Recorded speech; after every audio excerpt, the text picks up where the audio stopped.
There's been much debate on the Pirates' catching situation.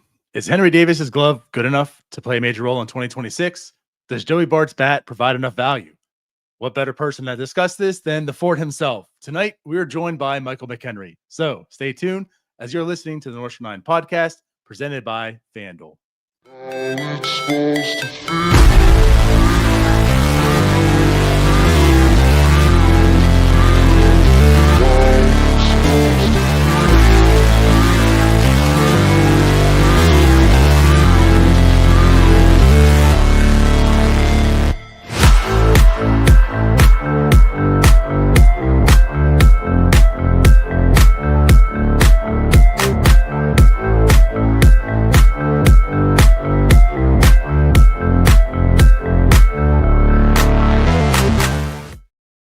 Yo, yo, yo. Welcome to WNS9 Plus. I'm your host, Anthony DiNardo. With me, we have Jim. We have Ty. What is up, everyone? Where's Fort? Boys? Fort's he's stuck in the fort. I don't know. He's on his way. He's coming. He's running a bit late. But no, it's good to be on with you guys. I missed last week. So what you should start doing is saying, hey guys, I was here last week. Yeah, I wasn't though. So yeah, but it's a lot easier just to announce when you were. Yeah. So, guys, we're getting our quarterly gym appearance. We're good. Yeah. You know what I just realized too? Next Wednesday, when this is our next airing of this, I think I'll be in the air on a plane. Like I said, you're just better off telling us when you'll be here. So, DiNardo, do you want November off or do you want December? We'll take turns. How come Jim gets 2 months and I only get one? Good point. Just take me to the good part. Give me to opening day. I'm off all off season. But for real, Jim, I mean, you're going to be in an airplane next Wednesday. Go figure. I think so. Go figure. You know what, though? Honestly, tomorrow we're going to be in Scottsdale, Arizona. We're going to be there through Sunday together 24/7. Something tells me we'll be okay not being together on Wednesday. Yeah, I'll be okay with that. I'm sure by Friday morning I'll want to strangle you in particular. Tyler just won't film that part. Tyler no, you better film it. No, Tyler will probably be napping or something. Yeah. Just away from the group. I'll have my social battery will be done by then.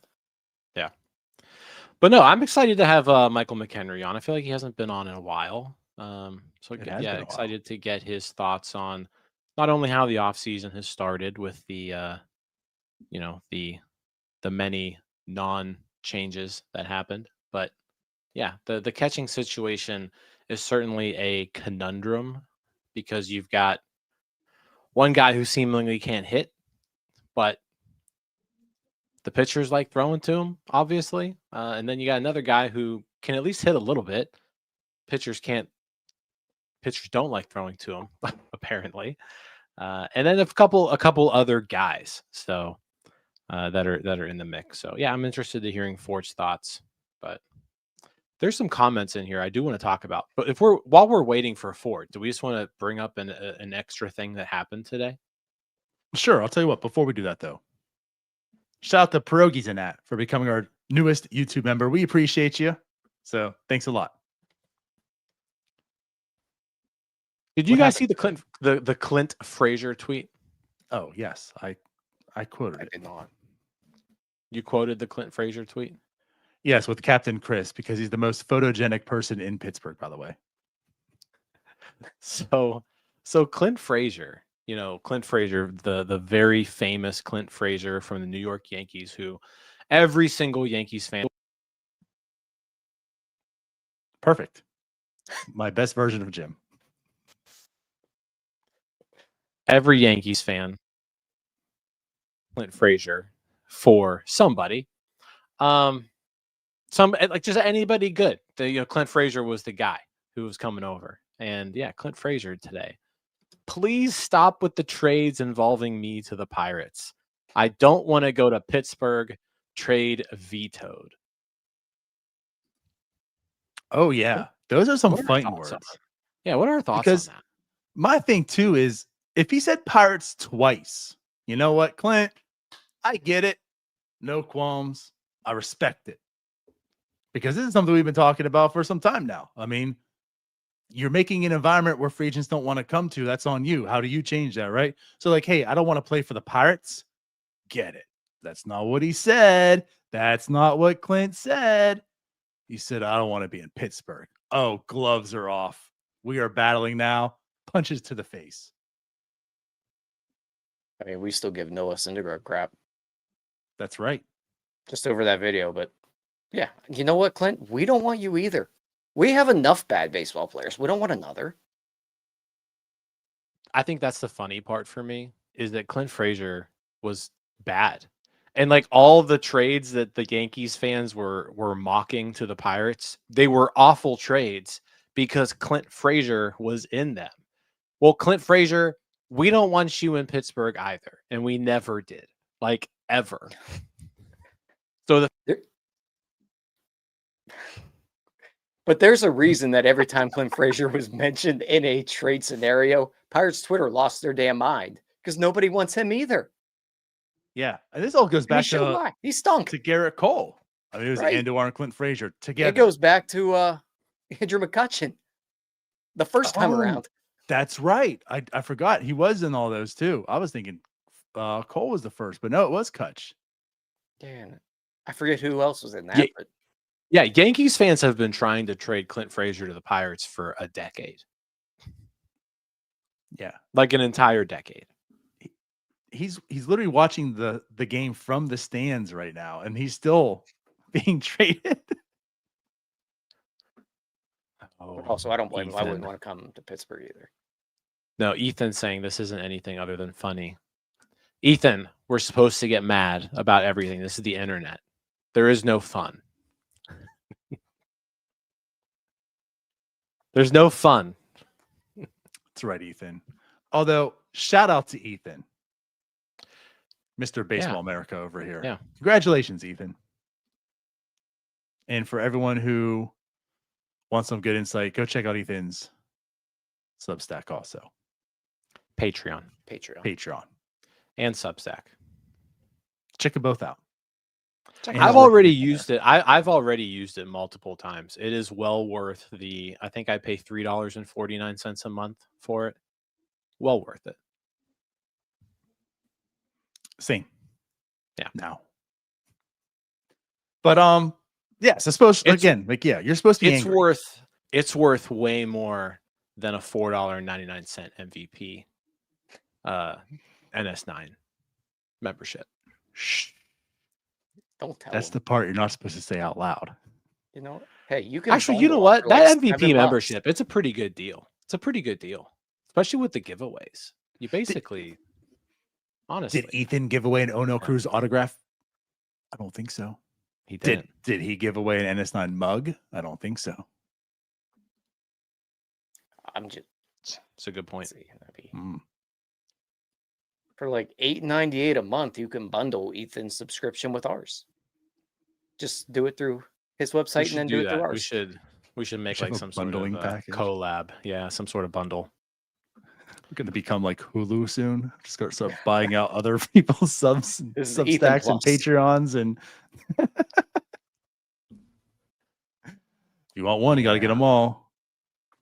But no, that was it. I mean, it was funny, and I thought it was funny how Pirates fans all jumped on Clint Frazier too, because like I mean, the feeling is mutual. Like we didn't want you here either, and we still don't. So it was something that happened on Twitter, at least. Yeah. So Clint Frazier, ironically enough, actually, he was an above-average hitter in total. He has a career 102 rated runs created plus, but a .1 WAR, and I mean, like the last 3 years, like it wasn't good. He was below average all 3 years. So, like you're saying, like he wasn't good. That's the other thing. Well, Like, no, I don't want to be and, there. Like Tyler says, like, well, we have enough bad players. So good. We don't want you either. yeah, and he was like the headliner in the trades for like every good Pirate ever. So How long I would think it that have was the taken? issue. How long would it have taken for Jim to like anoint him like prime? Prime Juan Soto, No, not Juan Soto, but like I don't know, prime like Mike Shohei Trout, Ohtani, Prime Mike Trout. Yeah, Yeah. prime Mike Trout. Maybe 3 weeks. I was gonna say, yeah, Trout. You know what? In 2019, he had 12 homers in 69 games. Yeah, that's nice. And yeah. and then he followed up the next year in 2020, playing 39 games with a 150 weighted runs created plus, 8 homers. 150. Yeah, Mike Trout he batted right there. He batted 267, 394, slugged 511. I mean, 900 OPS. Like, That's a good point. guys, Jim was all over that. Yes, absolutely. Extension. Lock him up. Stop being cheap. It's crazy. He's not even in baseball anymore. No. Yeah, no, it's not really crazy. He's bad. Yeah. I mean, he played independent ball in 2024, but he did not play anywhere this year. Yeah, they usually Listen, make he you bad. was sitting in the Yankees stands in the playoff game, watching that. Yeah. Doing the roll call. Sad part is he probably still would have been an upgrade in the Bednar trade. Well, we're gonna get I to need to that. fix this. I need to fix It's actually still off. Hey, Tyler, he might not be in the air this week, but he's also not participating either. Jim's done. When's Fort coming on? Let's just boot him and bring on Fort. But no, I thought it was funny. And again, to me, I thought No, it the is. biggest thing was him coming at, again, Pittsburgh, more or Yeah. less. That's, to me, that's what I was like, oh, okay. Okay, we're getting down now. You can't just, especially you, right? Especially him. Right. If it was like Aaron Judge, even Syndergaard to some sense, Right. it's like, you know what? I also maybe kind of get it. But no, Oh, this now this trash feels player, normal. it does. Yeah, this trash player shitting on the city. Mm-mm. Yeah, he was terrible. What a bust. He was really bad. Also, And like, shout out to the Pirates for drafting Austin Meadows that year instead of him and then screwing that up. But still, at least they made the right pick. But you I know don't what's remember funny if Frazier too? went before him or not. That was a long time ago. It was a while ago. I think he did though. Frazier might have went before him. But I mean, it was funny because it was him and Andujar tied, Yeah. and like every There was a package. and pitcher it's- though too. Was it like a Jesus or something? I don't remember, but you say Jesus, and actually, I mean, Jesus Montero was with the Yankees for a bit of time. Did No. you see he's like in critical condition he was in a car crash? No, I did not. Yeah, it's like really, really bad. Apparently, Oh. it was like a week or 2 weeks ago or something like that. Anyways, totally off topic. Yeah. But hey, guess what? Jim's gone. Fort's here. Absolutely, Jim's gone. Fort's here. Beat it, Jim. What's up, Fort? Beat it, Jim. What's up? Well, Jim's having issues with his mic, which is beneficial for all of us. Hey, I think I'm Jim. back. I think I got it fixed. There's the notch guy. How are you doing, bud? What's going on, Fort? I don't have a voice. Hopefully you guys can hear me. I'm gonna stay close to my mic. So, yeah. How we doing? I'm doing good. Good. I'm doing I'm good. doing great. What were we Good. getting into, Fort? How we lose our voice? I've been all over the place. Was sick. Okay. Was in Nashville for a. There we go. There it is. Yep. For a fantasy tournament, we stunk. But yeah, it's been a busy off season so far. Just trying to get everything in line. What about you When guys? aren't How you you guys busy? doing? That's true. It's true. I've been good when I can get my mic to work. But you know where I went this summer? Where'd you go? I went to Fort McKenry in Baltimore. You love it? It was awesome. Yeah. I'm a super nerdy guy when it Yeah. comes to like history stuff. And yeah, it was really cool. It was a neat place. I don't know if you guys remember in 2011, Dan Potash did this whole segment and he got me up a private tour. I got to raise the flag. I remember that. Dude, yeah, I just found some of the footage at AT&T a couple years ago. And dude, so cool. Like going back to look at that stuff, almost 10 years later, because you don't appreciate it as a kid. And man, that was special, really special. It was actually when I went and visited there, they were playing that video. They were saying like that's why the fort was there, was because you visited back in 2011. Yes. Yeah. I've heard that. I've heard the stories change over time.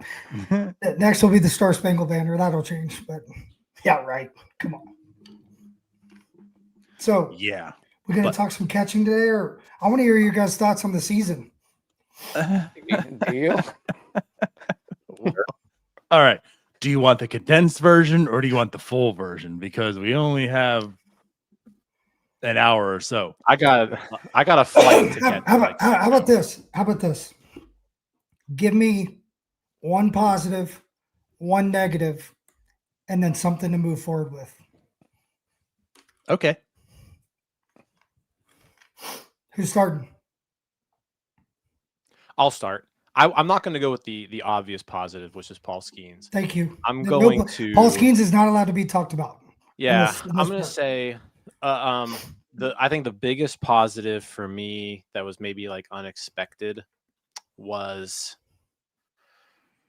maybe not necessarily unexpected, but a pleasant surprise, and that's Spencer Horwitz. I felt like coming in, I thought I was one of the very few on this show, obviously, by the way, who had some faith in Spencer Horwitz. And I thought he was going to be a competent bat, and he started off real bad. And I mean, eventually that just hopefully was because of the wrist injury. Didn't really have a spring training, but eventually he turned things around. He had a really solid season, and it was really the only offensive player to do anything this year, really. Every single other player pretty much took a step back. So yeah, Spencer Horwitz is my positive, especially since, I mean, they've got him for 5 more years. He's their first baseman. And let me give you a little context with him. Only guy that hadn't worked with Matt Haig. So Matt Haig's approach is very analytical. It's very IKF did as well. But IKF had worked with a lot of guys prior to. Horwitz was kind of ingrained in the big leagues with Matt Haig.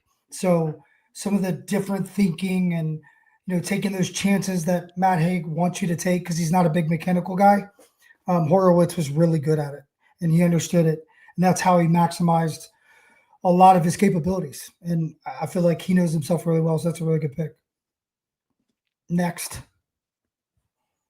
Are we stick with Jim, or are we just going to go around the horn? Same positives right now. Let's go positives, because there's enough negatives. Yeah. I guess what I'll say, and I'm going to lump them as a group because it is what it is, but the young pitching, we knew the potential that the pitching staff had. We knew it could be a strong point, and it was really nice to see that it actually came to fruition. In this last season, there was a lot of positives in the sense of, again, we're not going to talk about Paul Skeens, but, Hunter Barco coming here at the very end, he pitched pretty good on the AAA side. But Karmajinsky continuing in the bullpen role, just a stud, and the multiple innings that he can give you in the bullpen role just helped out a lot. Again, I just feel like every young pitcher that came up just showed out, and it makes you feel really good about the future and going, into next year. So I know there's a guy named Mitch Keller that's maybe being dangled.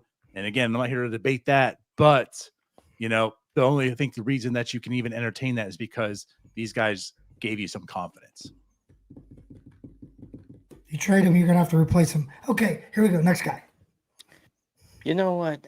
I mean, Jim had a good one. Donardo did have a good one here. I don't want to take anything from them. Yeah, I'll go. Be your own man. Be your own man. I'll go with the story that I just absolutely love. I'm going with Isaac Mattson. Isaac Mattson's my favorite dude ever. The Panther. I love what he did. Just love everything about the guy. Can it continue? I don't know. I mean, you like a lot of what you see out of him, but dude's just a dog. Mm-hmm. Give me more. Give me 26 Isaac Mattsons every day. Mm-hmm. I'll go to battle with that guy. I couldn't agree more. And the way he did it, I do think it's sustainable. I don't think it's sustainable in the late innings, personally. All right, one bad. Just one. Yeah, because we could, like you guys said, we could be here forever. One bad. Everything else. Who? I'm gonna go Bryan Reynolds. I think O'Neal Cruz is the obvious here, but I'll go Bryan Reynolds. I mean, the reason why this team started so poorly, Bryan Reynolds played a very, very big role in it. And I mean, it was a completely dreadful start of the season for him. And it's a long season. There's going to be ups and downs. You just can't be that bad for that long, especially when you're the highest paid player on the team. And when he sucked, the Pirates were terrible.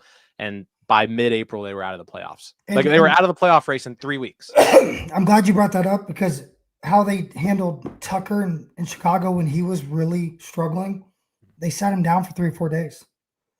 And someone got an opportunity, and they kind of got back on track, and then he got hot.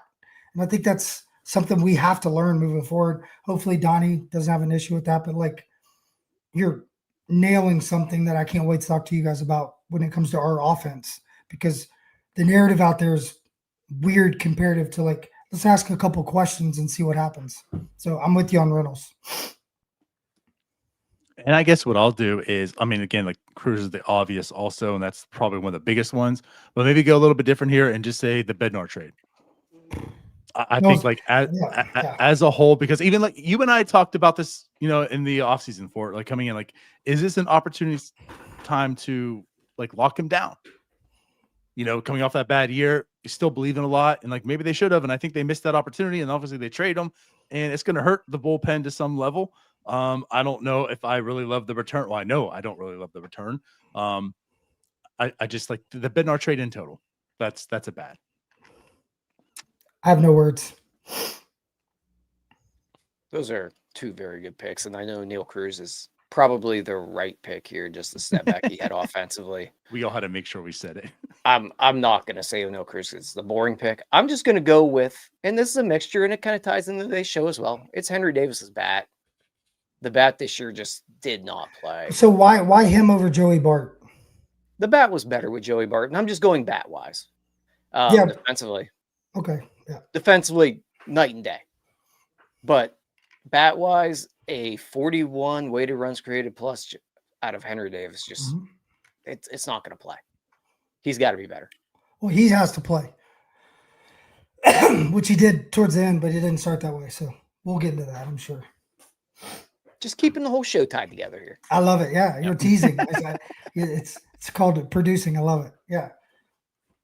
So where do we go from here? Last one, then we'll move on. I had to ask you guys because we haven't talked in a while. Of course.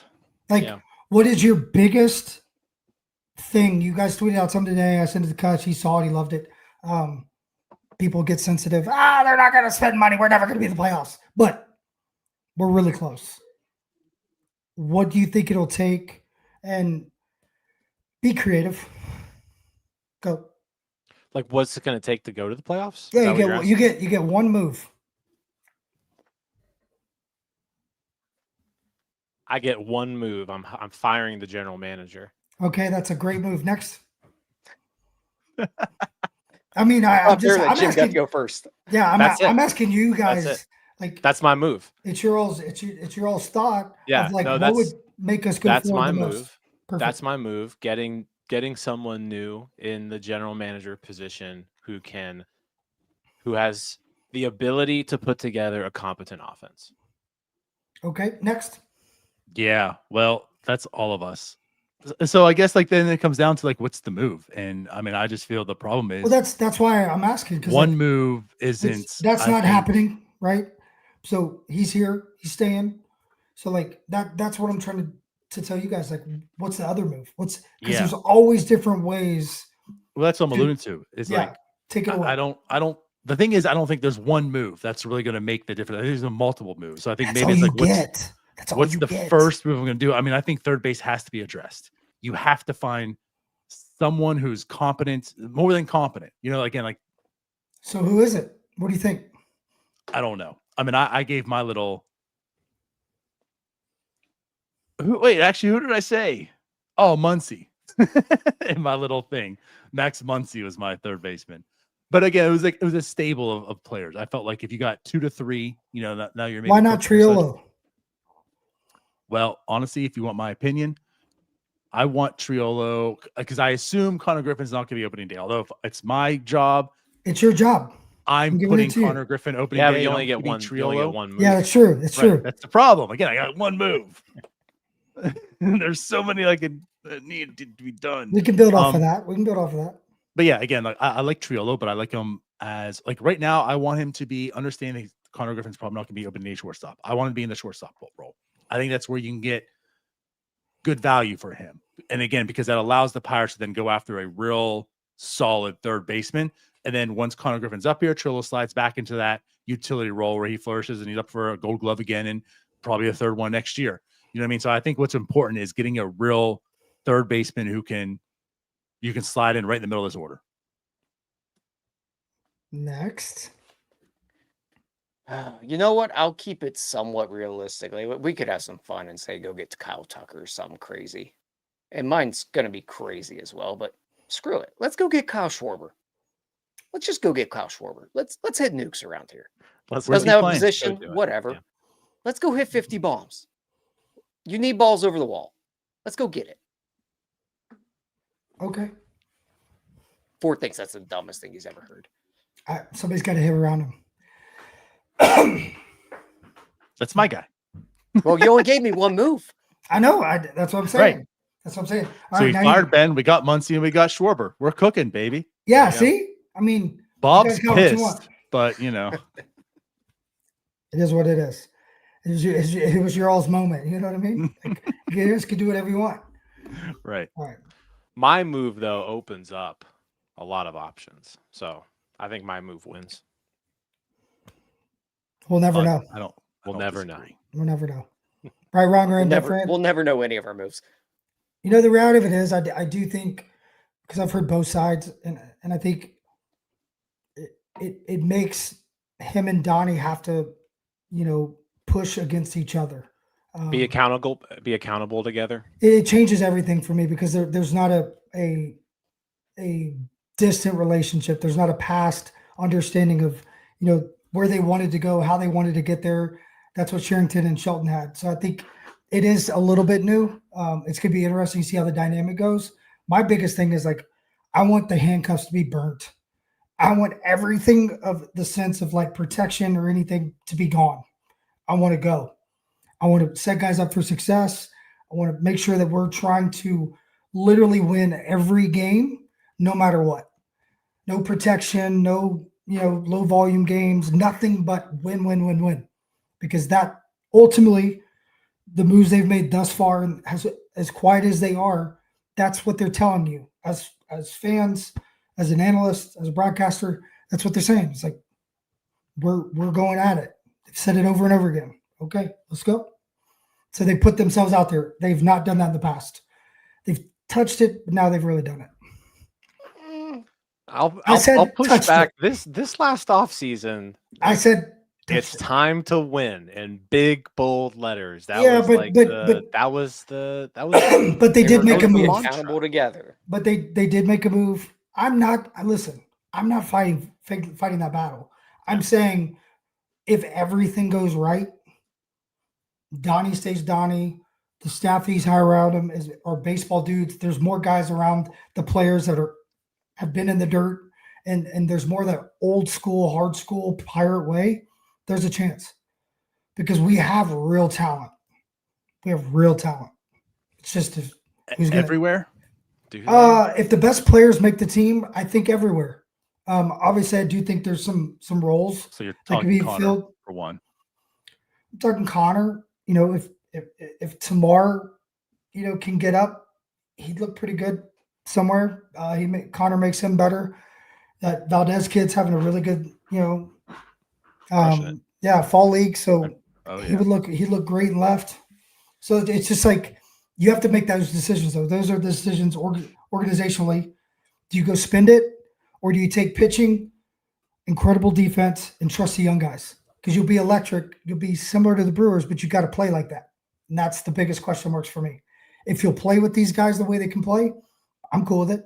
But that makes your bench a lot different. That makes Kutch more valuable. That makes guys like Tommy Pham. I'm not saying we need Tommy Pham, but guys that are willing to come off, like a Michael Taylor if he was coming back, really good defensively, or another guy that's really good off the bench. If we can find a Matt Stairs or Jock Peterson, that makes them real. Instead of signing them to make them everyday players, we're signing them to do what they're supposed to do.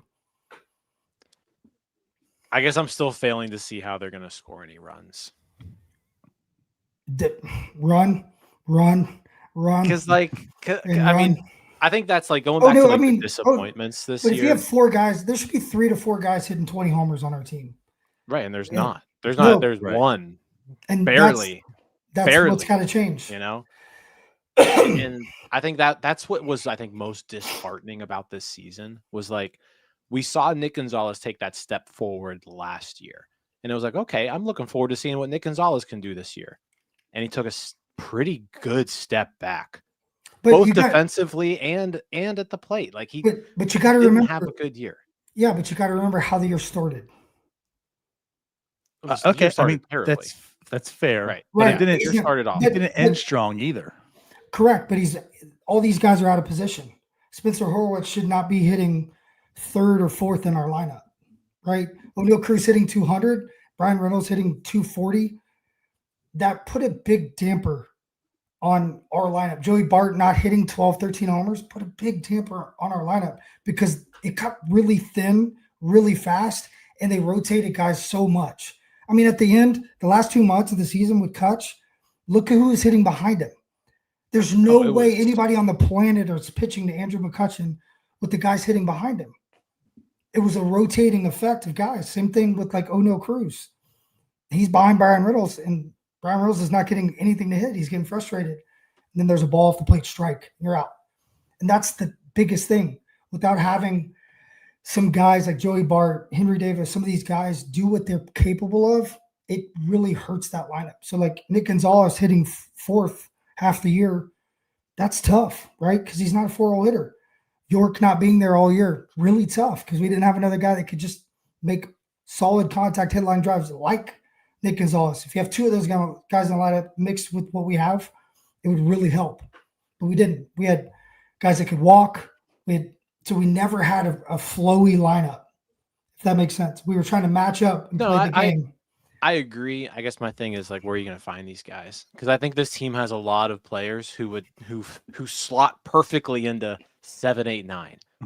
Well, it's you got to make like for me, guys, and I hope you can see this, is make a decision, right?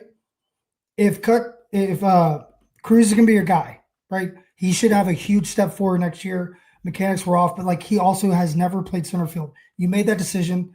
Next year should be a leap and bounds better, right? Because he's got his feet underneath him. His legs won't go away. If he can find that confidence again because he's trying too hard, then you got to make a decision on Jack Sawinski, in or out, because he can't not. If he's in, he's in. If he's out, he's out. Because when he was in, he had 26 homers. He had 19 homers. When he was out and in and out and in, he stunk, period. So make a decision on him. But that's 2 guys that have hit 20 homers. Bryan Reynolds hit 20 homers. And then Kutch hit 20 homers.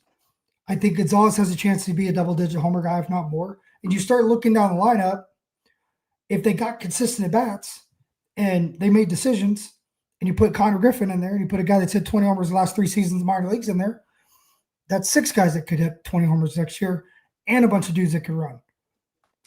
I think the problem here is that but there's no floor. That's the problem for me. Right. It's a lot of what if. Mm-hmm. Like everybody has to reach their potential. No, they have to reach what they've done before. Not potential, what they've done before is what I would say. And then the guys that are coming up, you give them time because our pitching's that good. But the defense has to be real for me. So I agree with you. Like if Jack does what he did in 2023, that changes our team last year. Reynolds does what he did in 2021, great. Or even 2023 for that instant, for that, whatever. Mm-hmm. If Kutch even just goes back to say last year Kutch, right? Well, he's gonna have the ABS, so he's gonna be an 800 OBS probably. He'll probably have a 500 on base percentage. Yeah. So like I get that point. I think there's still like you can't count like no one's going to do what they've already done all the time. Like That's Agreed. just not how it works, right? Like there's people who are going to do their 80th percentile. There's people who are going to do their 20th percentile, and eventually But everybody's we gonna don't fall know. right in the middle. Does that make sense? We don't know. Like even like Henry Davis, we don't know what he's capable of if he was the everyday guy, because he's never really been the everyday guy until the very end of a season where he was the backup after he didn't make the team out of camp. You know what I mean? Like it's like the question marks, because you have to put that human element into it, are real, right? Even Kutch, he sat the first 5 days. He's never done that in his life. You know, Yeah. Odell Cruz didn't play at all against lefties from the get-go, and he had 380 against them from June 28th on last year. He was our best hitter against lefties besides Joey Bart. So, like, that's where I get confused of, like, I get it. I could say the same things, but at the same time, why are they taking steps so far backwards? Not a little bit, so far backwards. Because if they took a baby step forward this year, we probably would have been in the playoffs, how good our pitching was. A baby step. I agree. Well, yeah, that's all I needed. Yeah, that's what I'm trying to But say. it went Is like, backwards. yeah, there's no way all of that could happen again if they choose the guys. Like, that's the one thing you look across the playoffs right now. The lineups are so consistent. The roles are consistent.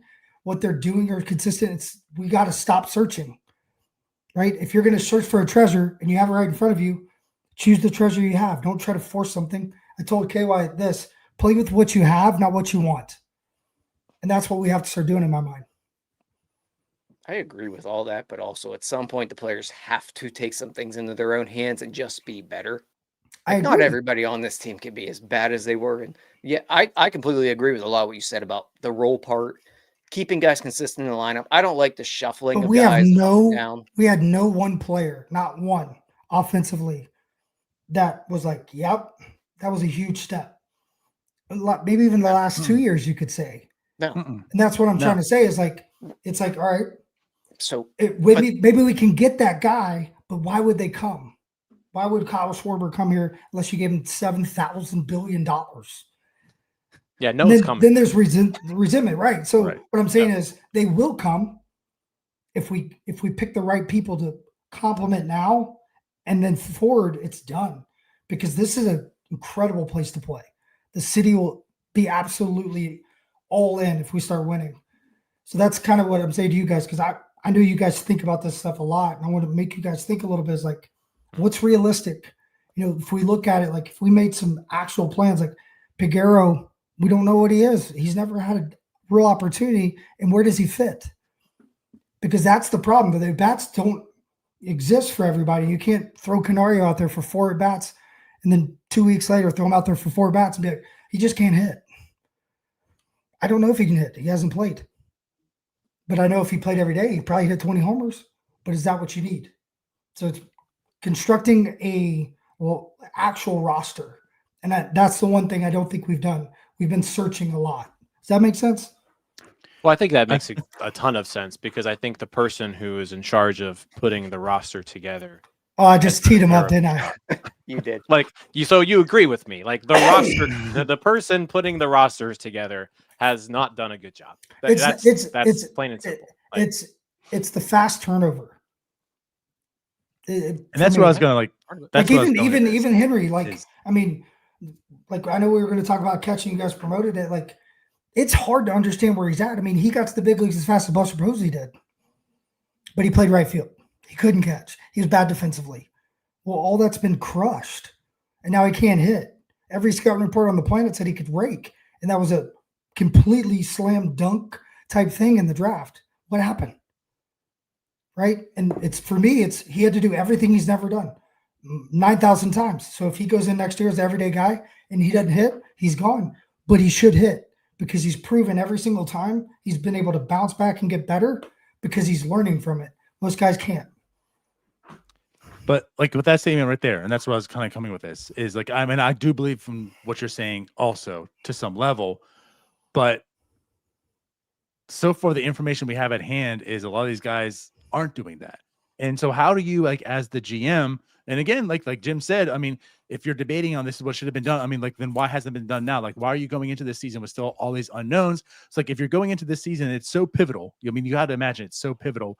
If your plan is just, hey, we're taking all these guys, which most of them, pretty much every single one outside of Spencer Horwitz, was a below average hitter. A lot of them coming off the worst seasons they ever had, or haven't even gotten to a year that's been, worthy to hang your hat on. How do you just say, like, hey, I mean, actually, I gotta drop it.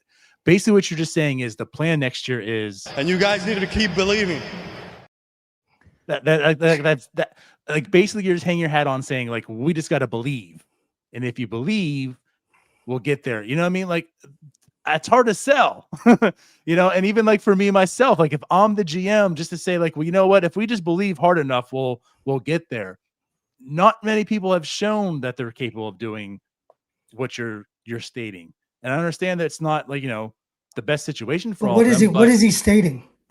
I guess that's my question. Well, I'm saying like giving them a consistency. Like I understand, like if they get. I'm saying if what Henry Davis comes in next year and like, hey, Henry, you are the starting catcher. Go.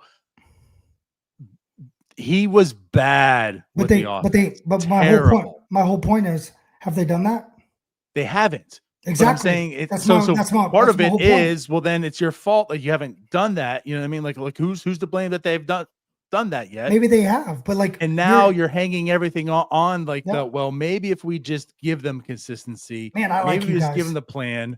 You know what? We'll do it now. Like now it'll come to play. So now my vision's coming to play. So you're nailing it's two different stories you're trying to tell. One is a PR thing. One could be behind the scenes. But like that's my point. It's like, what is the plan? Well, no one ever knows. That's what I'm saying. So like, they don't ever tell us. All we could do, even me, dude, like all I can do is believe and speculate and give you guys ideas of different ways they could go about it. Whether they do it or not, I don't know, because they don't share. And I think that's one big fault by the organization is like, if you were super transparent, I really believe this would all change in a heartbeat, because like you have information that you're not sharing. And if you put it out there, it's either going to get destroyed or it's going to be like, oh, okay, these guys are really smart. They have a plan, but nobody knows. And that's hurting the organization. It's hurting the players. It's hurting moving forward for everybody. So that's a whole different story. But like, think about that as a player. You're going home and you're like, okay, I'm going to prepare to be a backup, prepare to be in AAA. I have a family, I have a newborn. And also I'm going to prepare to be a big league, like major league catcher. That was my life. It sucks. And all they had to do is say, dude, you're not going to catch every day. Unless everything dies on the planet and this apocalypse happens, no matter what, even if you have 50 homers, it's not going to happen. I would have been way better off. I would have ranked, because I wouldn't be chasing something that doesn't exist. I'd be chasing the wins right in front of me. Because you always, especially guys like me, Henry Davis, and guys that really love their pitchers, really love the organization, really want to win, that's what you got to tell them. You got to tell Andy Rodriguez, bro, you're good. You're going to be great. Slow it down and be great. Be the guy. Be the guy. Because if you don't, he's going to get hurt again, because he's trying so hard to be something maybe he can't be. Because those are the things I look at in organizations with Cleveland, with Milwaukee. How are guys playing above who they are over and over and over again? It happens everywhere. It does, but I'm looking at the markets. It doesn't happen everywhere. Yankees, guys that go in there get destroyed sometimes. Tampa Bay had a bunch of guys fall off this year. But we're having that missing link. And I think Donnie, full season, these guys having the communication that I know he's capable of, maybe it changes. Maybe it changes. So I guess even go back to what you're saying here. Like there's a lot of players. I mean, you brought up Endy, you brought up Henry. They're both battling. Like so who are you cutting? You know what I mean? Like who are you basically just saying, like, listen, it's over? I think that's kind of where we're at. Like, okay, I can entertain what you're saying. But there's a very finite amount of people that I think you can invest that to. And then, like you said, you got to make a decision. I think a lot more of saying, well, then you know what, this ain't for you on this team, or like it is a backup role for you. I would say trying to figure it out, like you're saying. Still, I would say you guys are probably on the same page. Out of the 4 guys on the roster, catching wise, who would you take off going into next year? For me, well, I think all 4. Let's see, is Endy out of options? Hold on, let me bring this up. Oh, well, mine rhymes with fart. ND has options. So, I mean, all 4 catchers on the roster right now are staying on the roster for me. Okay. And I'm not. I've said it. I mean, I'm not moving under on from 26, Joey Bart. but 40 man. Yeah. Okay. What? You're not moving on from Joey Bart? I'm moving on from Joey Bart. Okay. 2.4 I think. million. I mean, agreed. Flores is depth. He's in the minor leagues. ND, He is- I he's- just don't know about yet. Yeah, he is Joey Bart. Next. But Yeah, it's Joey Bart that I'm moving on from. But I agree. I'm not like full blown, full steam ahead getting rid of him. We'll see how some things shake out. I'm still not super comfortable getting rid of one of the few league average bats this team has. I'll give you my 2 cents. If Joey Bart's in this organization, him and Indy are gonna have to play some first base, and so is, Flores. You got to pick somebody, and Indy's got to switch. He's a switch hitter. His versatility, I think, really plays well. I don't think he has to catch every day. I don't think Flores is going to catch every day. So I think carrying those 3 make more sense, and they're all way cheaper, personally. And 2, the passion of just Henry and Indy, and the way that their numbers stack up, and the way that they seem to have captured that staff, and Joey knowing it's year to year. If you keep Joey, sign him, keep him here, let him know you're going to play some first base. You're going to hit against lefties every chance you get. But if that's not the plan for him, we're not maximizing him, because we're a pitching organization, period. And all 3 of those guys are probably better. I'm not sure yet with Flores. The jury's still out on the throwing and the mobility, but I'm still saying like that guy has a really good idea of what he's trying to do at the plate. Even though that's the long swing, he has an idea.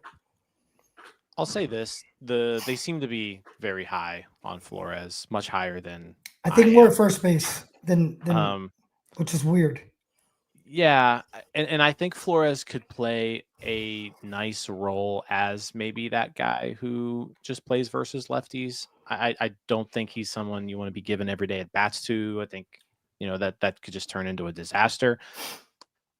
I think my thought process on Bart is, one, like, he's not very expensive. Like, we're talking about, Flores and Endy are cheaper, but Bart will cost $3 million ish, next season. And like Tyler said, you had one guy on this team who had a better offensive season than Joey Bart, and that was Spencer Horwitz. Like, that was it. I mean, Joey Bart was your second best offensive player this year. I know the power was not there, but like, he got on base a ton, which isn't exactly what you brought him in to do, but like, he was still somewhat productive offensively when nobody else was. Now, the defense, I think there's clearly an issue there. I mean, you just look at just the results on the field when Bart was behind the plate as opposed to anybody else, specifically Henry Davis. There's some sort of an issue there. I think Bart's best role is you play every game against a lefty, and you're the backup catcher. Like, that's it. But yeah, you're playing some first base. Endy, I'm not giving Endy a spot on the major league team. Endy hasn't shown he can hit at all, and he also hasn't shown he can play pitching either. And then Flores, I think, he's had 3 weeks of AAA. So like, I just don't think he's ready either. Indy has hit AAA pitching, 2022 or 3 or whatever it was, 325, 25, and 90. But he played everywhere. Then when it shifted, he lost his legs. Then next year, he was going to play, I thought, as the everyday catcher or backup catcher, and then he was a starting first baseman. So I don't know. I think health is the biggest concern for me and him. Sure. I hope he's mad. Oh, yeah. I hope he's a mad Indy Rodriguez, and we'll see what happens. And I think Oviedo is a huge factor for me with Indy, because Indy and Ovi, Indy's the happy guy. Oviedo wants to kill people, and they mix really well, and they're best buds. And I've seen the best out of both guys when they're together. So I think that's going to be a game changer, and they know what's up against them. Yeah. So I think he's the highest upside. He's the biggest question mark too for me when it comes to everything. Highest upside. I still think Davis probably has the highest upside. I would probably go Davis as well. The switch hitting and how athletic, like when you see Indy move, you don't see a catcher. You see real Muto movements. You don't see he could be definitely more athletic. Yeah. Yeah. Like he can throw, he has just as good as arm, but he has a better release. but he can get the balls that none of these guys can get to because of his range and mobility. He can do things that none of those guys can do. I'm not saying he's the best guy. I'm not saying he will have the highest upside. I'm saying he has every opportunity to be if he stay healthy. Well, let me ask you that then. I mean, you being a catcher, second time and going through his injury, like how do you view that? Because you're saying like he can. Again, we haven't really seen, especially like a full season's worth. Like this is what you are, right? There's a lot of potential, but now 2 injuries. How do you feel about that? I mean, is there a chance he can come back to be the same guy? Is there a lot of risk that he might not be the same guy? For me, he's on the verge of destruction, and not in the sense of just the Pirates, just in general. He's got to take complete ownership. No matter where you're at, doesn't matter who you're playing for. They try to control everything, and it's about not getting you hurt. Now it's time for him to take charge and say it's my career, because it may not end here. It may not even be here next year. He's got to play for himself. That's going to be really hard for a kid like him. And if he does, he's going to be incredible. Honestly, that's why I really believe if Oviedo can get a hold of him, I really do think that selflessness and that selfishness is going to come together, and he's going to be a remarkable player. But I can't tell you if that's going to happen. Somebody's got to tell him to put on his cape and have an alter ego on the field, because he can't be the smiley guy all the time. He's got to be deadly at times. I also just talking about Andy a little more. This is like the first time in a little while where he's not as counted on going into the year. Like going into last year, It's true. They kind of needed him on the opening day roster playing first base. The year before that, he was the big time prospect coming up with Davis. Well, and probably a little bit ahead of Davis there. He is needed unless we go get a veteran like defensive guy. I mean, because that's he is, but he's not as counted on as he was the last. Well, I guess not. I mean, you thought the future was them too, right? And the value. And I still think if it is, we're in really good shape. I still love Andy. I do too. I think they're both. I think you could split time with them, and I think it would be a tandem like the Braves at some point. If those are the 2 guys, I don't think Joey Bart there is going to help.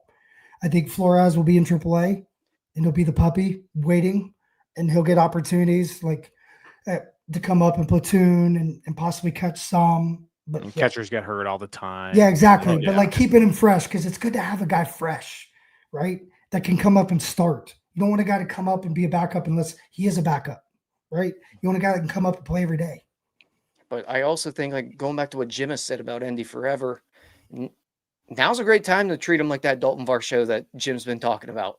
Like you have the situation behind the plate enough that you're not counting on him to be your everyday guy.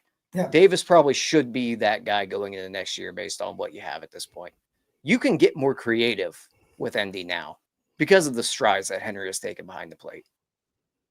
He's got to hit though. I agree, and I think you could sign a veteran backup. Like say they go get Heineman, which will probably be back with Toronto, but go get a guy that's well known for receiving, calling games, and whatnot. If he doesn't have a big league deal, offer him $1 million to go to AAA and be the backup. Be ready. We need another delay to fill in the gap if one of those guys gets hurt. Those guys split the time until then. I think that makes sense. We would destroy the running game. Andy would be the best blocker. Henry would probably be the better receiver, but they would both call great games. So let's get into this little nitty gritty here, because this is definitely something I wanted to kind of break down and have you on, because I mean, I think the great debate is, of course, Joey Bart and Henry Davis. I mean, that's the 2 that were here this year. So kind of put away the 4 catchers in total. Just, Henry Davis was very, very bad offensively. Very, very bad. Credit to Henry Davis, though. He's made incredible strides defensively, and he held his own back there and more. So a very good defensive year, but it was the complete polar opposite for Joey Bart. Joey Bart, I mean, like, blow the doors off, but hitting wise, but he held his own. The power wasn't there, like you mentioned, but he was still getting on base. He was still hitting. I said it was like Chris Stewart to some level. Like I felt like with Joey Bart hitting wise, not defensively though. The defense took a step back. So like, ultimately, I guess, like, if we're trying to make the decision stuff, like, do you like what value do you place on a guy like Henry Davis? And I think this is kind of going back to this whole Austin Hedges thing. You know, like we're talking like the two. How much value is there really in a catcher defensive wise, literally touching every pitch that happens? You know, like again, so those Henry Davis, like how valuable is he truly to this team? And I'll say that too because we see the winning record with him. What 39-35 when he was catching, when Joey Bart was catching, the rec team record. You know, so like, and again, So I don't. So I've got the numbers here, and it was an Yeah. 89 win pace when Henry Davis was behind, 85 win pace when Henry Davis was behind the plate, 55 win pace when Bart was behind the plate. Now, also to be fair here, Skeens is pitching Skeens. when Davis catches a lot of times, but Skeens was also only 17-15. So like they were 2 games over 500 when Skeens pitched. And Falter's May. Joey caught all the Falter starts in May. Yeah. He had the best month out of anybody all year. Yeah. So it kind of combats that too. Yeah, and again, like you even take Skeens out of the equation, and the Pirates were an above 500 team when Henry Davis was catching. So that was just, I wanted to throw that in there. So the first thing I would say is if you listen to every single one of those guys talk, they have to include Joey Bart. That's number one for me. So you have trust there, and when you have a pitching staff like we do, trust matters. And Veritek was never known for his hitting, right? He wasn't even that good defensively, but he won. And I think that's kind of the idea is if we can get behind a guy like Henry as his floor being a Veritek, and I know Veritek had good seasons, but they were on really good teams, I think we'll see something different. I think if they stop having to be creative behind the plate, I think he's also going to get better. Where he knows that they're only going to go 3 innings or 4 innings and they're cruising. And then he's thinking about how he's going to get guys out with Ramirez in that part of the lineup. Because I've talked to him a lot over this past year about pitch calling. He's advanced, like super advanced, understands misses and windows and how to get guys back in the zone and, you know, skipping guys in the lineup in certain situations, taking that walk, even forcing times where, you know, it may hit him because it's a better situation, but you can't tell him. He's playing a game of chess back there, and it's really cool.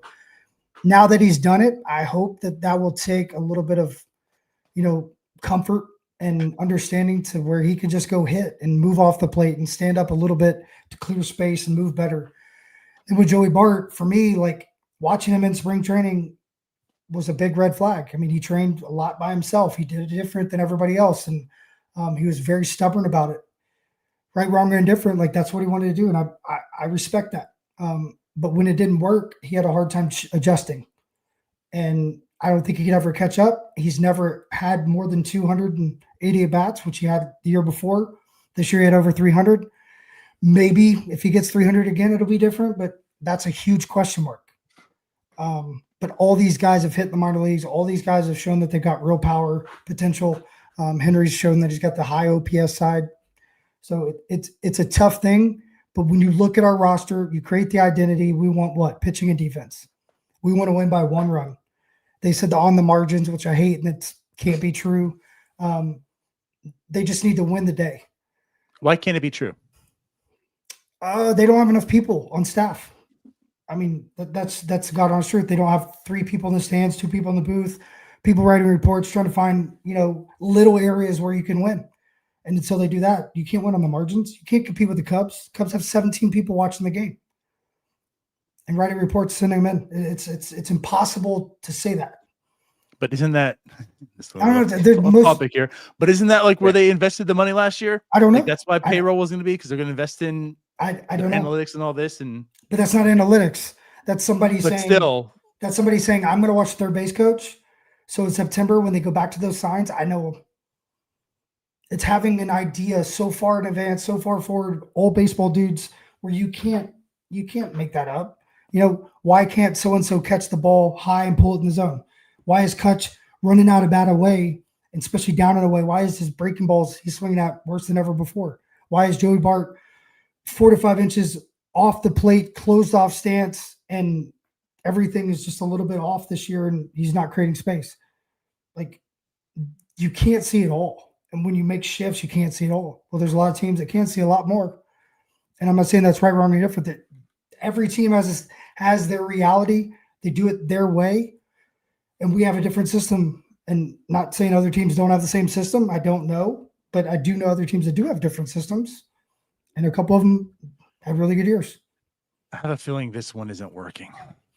Well, that's obvious. I don't have to say that. That's the cool part. Is like I'm not beating them up. I'm not saying anything. Yeah, proof's in the pudding. So like I'm saying like having more alumni around, doing different things, and like I said, that may change. Donnie's here. It could all change. It could all shift. I don't know, but like I know Nick Gonzalez loves Jack Wilson.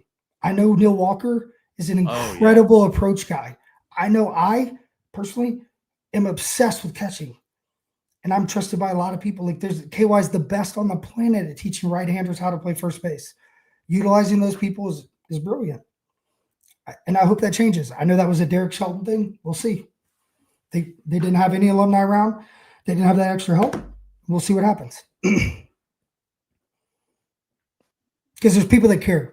Jay Hay cares. AJ Burnett cares. Carson's cares. So asking their opinion matters. That's deep. That. Yeah, it is. It's a lot to chew on there.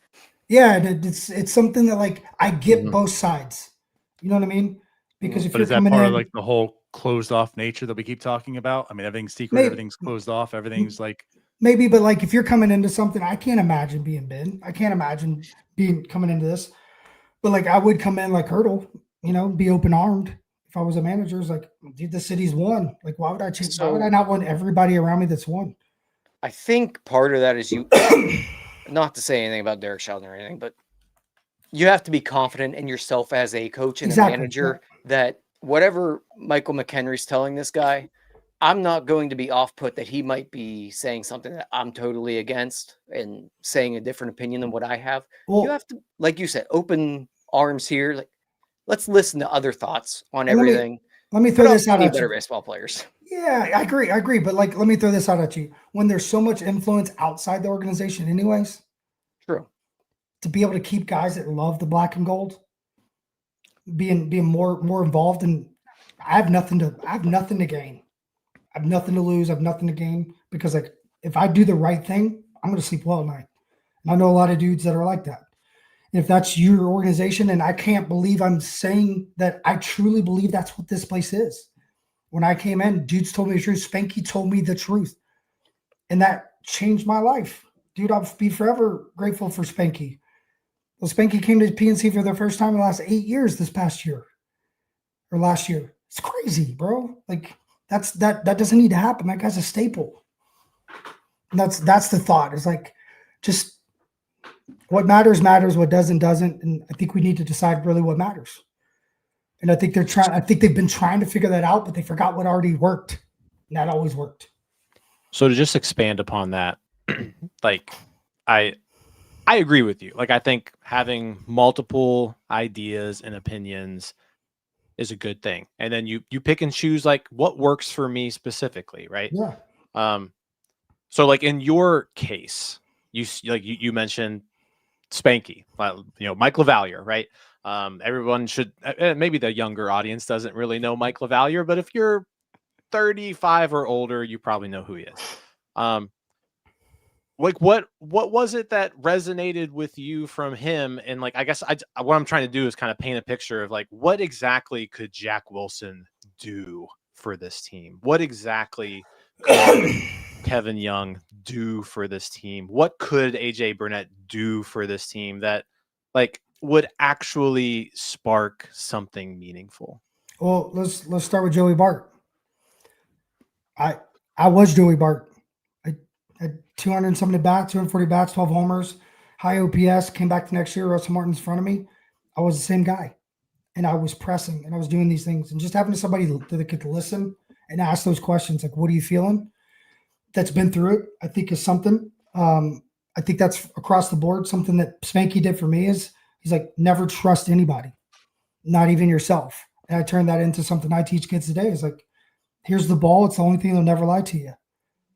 And I think it's just the fact that like at the end of the day, you want to give back to the game. You love the game. And I genuinely just love guys, and I want to be that teammate.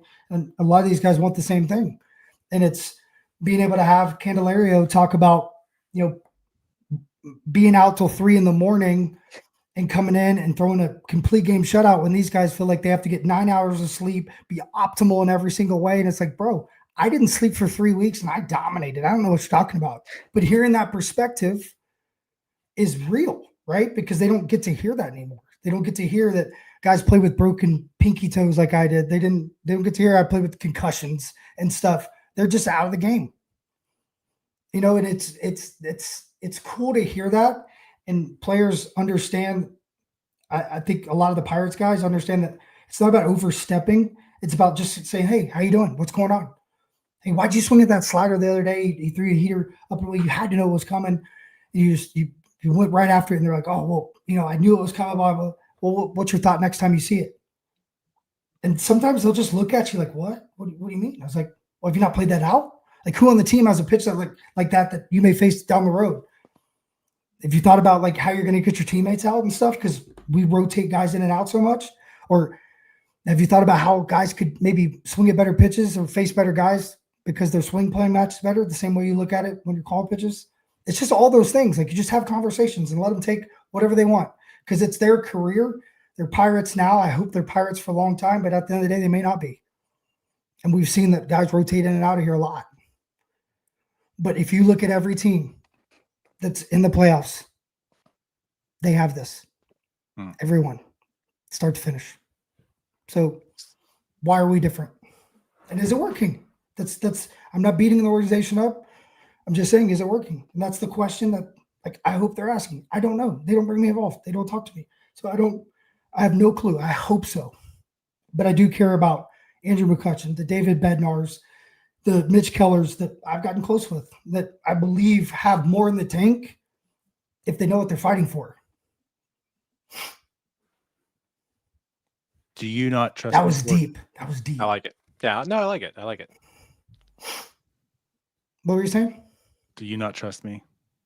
I do trust you. That's what I took away. I found out that you don't trust me. That made Hey, me how about this? I said this the other day. I said, I don't trust myself. I mean, that's the reality. Is like, if you want to do something great, that's almost how you have to be. I know everybody jokes around with the Hokie Hay stuff, whatever it was, but there is some merit to it when you think about what they go through. Like, if you trust that you're going to get the mission done, that's good. That's confidence. But you also need to trust that you're able to combat every problem that's about to come up too, because that's how they trained. We do the opposite in baseball today. We train for optimal. We never prepare for the crap storm that comes every single game. So we never work on our two-strike approach. We never work on bunting. We never work on, throwing bullpens for feel. It's just for analytics. It's just different. That's question. I also feel like there's something to be said. Maybe you can touch on this. It's a different voice hearing some other guys. Like, you're with these guys for 7-8 months, the coaching staff. You hear the same thing every day. It's like playing Little League for your dad at some point. I hear you all the time. I need somebody. Well said. Well said.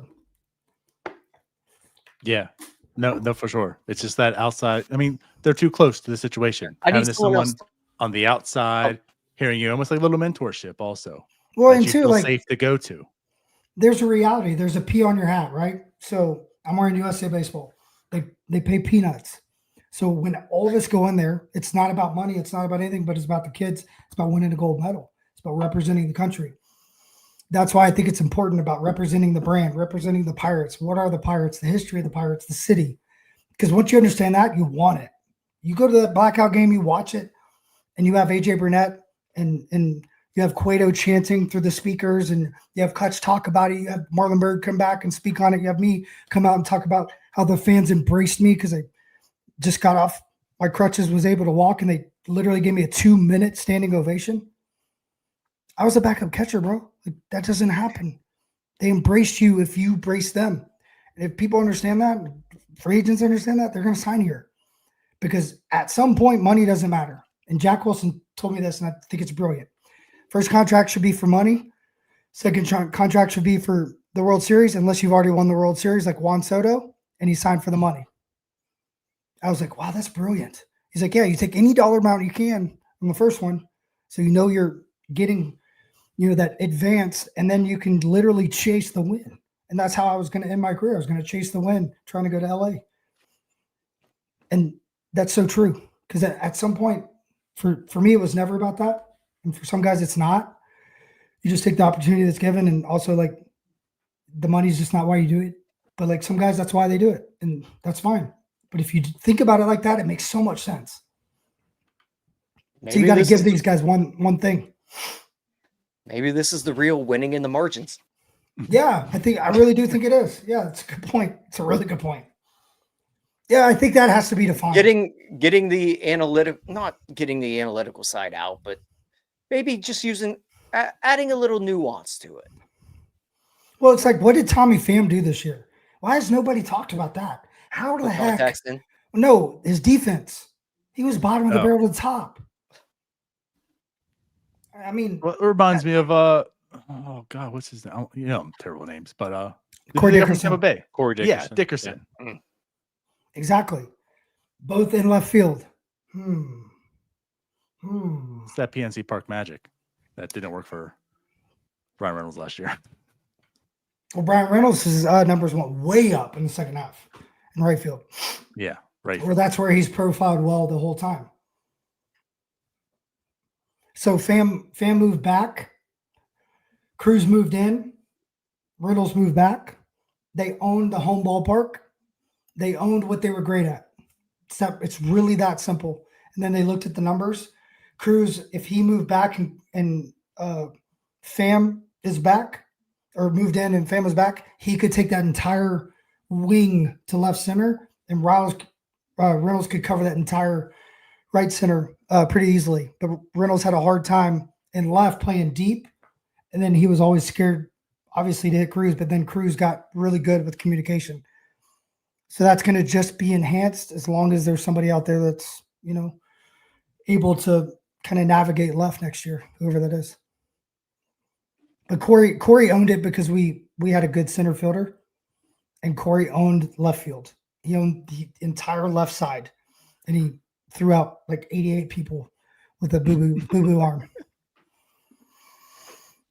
But you gotta match the strengths. You can't follow the actual scouting report to a T. You have to read the swings, and that's what Tommy did.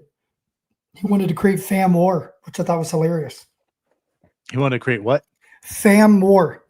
And he has a valid point, because you don't take into account the elements that really matter. Like, we were middle of the pack in barrels. Did you guys know that? But last in homers. Yeah, actually. Mm-hmm. Yeah. So make that make sense, right? Humidor, maybe. Honestly, like it's that is a real thing. I picked up a ball this year, and it was this big. It felt like softball. 30 minutes later, it was this big. It shrunk. So we have talked about, like, it does seem like every single player underperformed their expected stats. And every team that came in underperformed at our place. Yeah. From my understanding, yeah. Like, think about it. Like, we need to look into that. Yeah, like, why do we have better offense at home when we're the worst offensive ballpark? That makes zero sense. We should be better because we play at Cincinnati, Chicago, Milwaukee. I mean, think about where we play. It's a joke. Yeah, NL Central certainly has some hitter-friendly environments. Yeah, there's a lot of speculation with those balls and with the humidor and with, like, all of it. Like, is there a regulation to it? I haven't looked into any of this, but it makes me question, because, like, you can look at the data and see there's balls that go out of the ballpark at LA at 99 at a certain angle that shouldn't go out, that don't go out at PNC. So at home, the Pirates had it still wasn't good. It was a 690 OPS, a 90 weighted runs created plus. On the road, 622 OPS, 75 weighted runs created plus. Only the Rockies were worse than the Pirates. Now go to years past.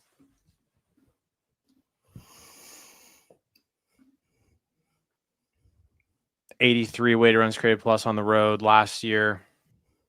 Home 89, so it was still the jump. Still not good. I mean, 680, 688 last year. They were kind of right around that 690 OPS. But we were a bad offensive team. Right now, do 23. Better offensive year. 23, 88 weighted runs created plus at home. That's a straight right on the dot. Actually, 703 OPS at home. On the road, better. 711 on the road in 23, 92 weighted runs created plus. Yeah, and I bet if you keep going back, it's To be fair, I To think be fair, Jack it's still all bad. skewed that entire thing himself. Yeah. But I mean, Nick Gonzalez didn't hit a homer at home. I thought he would hit a lot of homers to right center. I think you make the me big want to dive problem, into this whole though- PNC Park thing, though, I because think the big to problem Jim's though is point, they're still like bottom 5. But look at regardless if they're at home 15, or on the road. 16 in LA and some of these places. Like, this isn't a conspiracy. Like, LA used to have this, it felt like a marine layer at night. It was impossible to hit it out to right center. And like, I'm watching the game. I'm like, that ball shouldn't have gone out. The ball shouldn't have hit the wall. What's happening? And it's weird. And Fam was talking about it. Kutch was talking about it. A bunch of guys were talking about it. And then you come home and like you hit a ball, you barrel it, like have that barrel percentage. It's perfect. You're like 104, 28. That's a homer. And it's an out. Because we shouldn't be 15th in barrels, 16th in barrels, and last in homers, and last in OPS or second to last in OPS, right? Shouldn't be. they got warning track power. That's all. Well, yeah, I mean, but we have the worst baseball park. But again, that's what I'm going to go to, because again, this is something we've taught. I mean, Tyler and I, Jim, like we've all kind of mentioned this at some point for whatever reason, but it just seems as if so many of these players, their expected stats are higher than their actual stats. Mm-hmm. And it's like, is it just, you know what, maybe the expected numbers need to be calibrated because this isn't right? Or is there something in like the team itself? Like why? It makes you kind of curious as to why that is. I think instead of looking, I think that's when you got to look at different numbers. Like, why were there so many ground ball double plays? Why were there so many strikeouts looking? Those are the questions I would ask. And why couldn't we get it? I mean, we had to be the worst in sack bunting. I think we had a 22%, if I remember correct. I did it in the season recap. I can't remember, but like, it's like those things. It's like, why did we stop running? You know, for a month and a half at a time. These are answers I don't know, but like those are bigger question marks. Like a lot of the expected numbers, I feel like are weighted based on certain things that like you should be able to combat more or less, if that makes sense. Like Bryan Reynolds had a lot of expected numbers better than his All-Star year, but he didn't have a better year. Yeah. I mean, you go down the list. It's O'Neal Cruz was what, almost 30 points lower than his expected numbers. Yuri Triolo's 25 lower. Joey Bart's 8 lower. I don't know exactly like, how they do that with like expected slug. I understand expected slugging. I don't know if I understand expected batting average. Like what should be. Well, this is the expected weighted on base average. So what all goes into that? Remind me. It's been a long time. I'll pull it exactly because I can't exactly tell you either. There's a formula. It weighs walks, hit by pitches, singles, doubles, triple. It basically gives a weighted value. It doesn't do sack flies though, which I think is hilarious. But either you go down the list of the players, the only guy that overperformed was Spencer Horwitz. Mm-hmm. Everybody else on this team underperformed their expected numbers. I also think a lot of them are like leaders in MLB. This is just like on the team. I mean, there's like 4 players I think in the top 20 in baseball. With Cruz being one, I think Kutch is up there also. So either this stat just doesn't like PNC Park at all, or something, which the weighted part of it might key into that. Or I think looking at the ballpark factors matter. I think also looking at our lineup changes matter. But like I just try to look at it as like what I can understand instead of like, man, yeah, there's guys. I'd love to do a deep dive with you guys and figure out who we should sign and who we could sign. You know, like really do it. And then how can we sign a guy for 2 years, 3 years? Because roots matter for me. I think if you're going to buy in, buy in. So, I mean, that's how it worked in the past. All right, we just made an offseason plan, fellas. Do you agree? Starts with gyms. Oh, I love it. Hey, let me ask you guys this. So I've been asked this 1,000 times. Paul Skeens, what would it take? Jim. Everything. I'm pretty sure Jim's done the math before. So I have some I don't funnies for you afterwards. Yeah, go ahead. Yeah, I don't think you're signing Skeens to like a 10-year deal, but I think you could buy out a year or two. A year or two. That way he still reaches free agency at like 29 or so. I'd have to go back and do all the math. Like, hold on. What are we looking at here? He's got one more year of pre-ARB. Then ARB. Which every year they don't give him more money, they're putting themselves in a worse position in my mind. Agreed?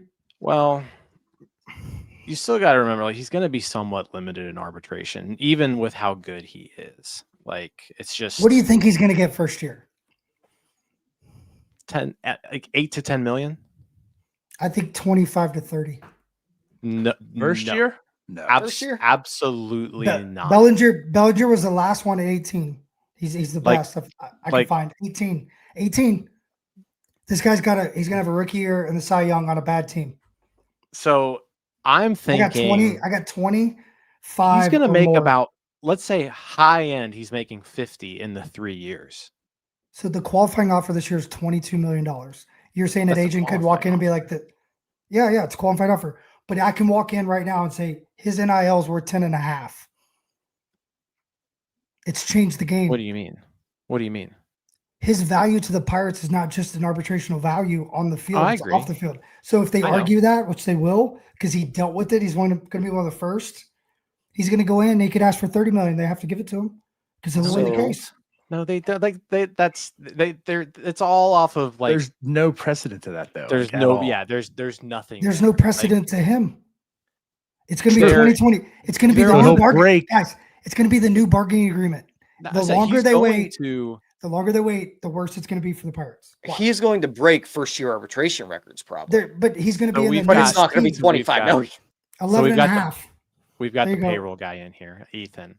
11.5 is the record. Ethan, yeah. What year was that? 2020. It's 2027. We're talking about.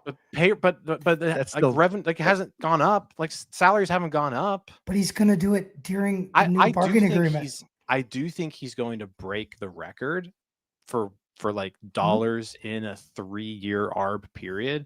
But like, you're still talking at like 50 at most total. And what total? Like total between the 3 years, 50 at most.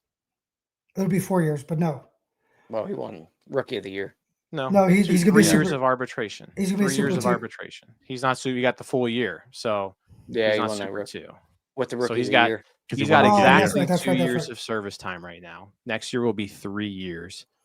And then he'll have 3 years of arbitration. Ethan, you're listening. What do you think, Ethan? What do you think, numbers guy? And all right, I'll park it then. 50 million. Let's say 50 million on the high end. That would break records. Yeah, but the system's broken. Yeah.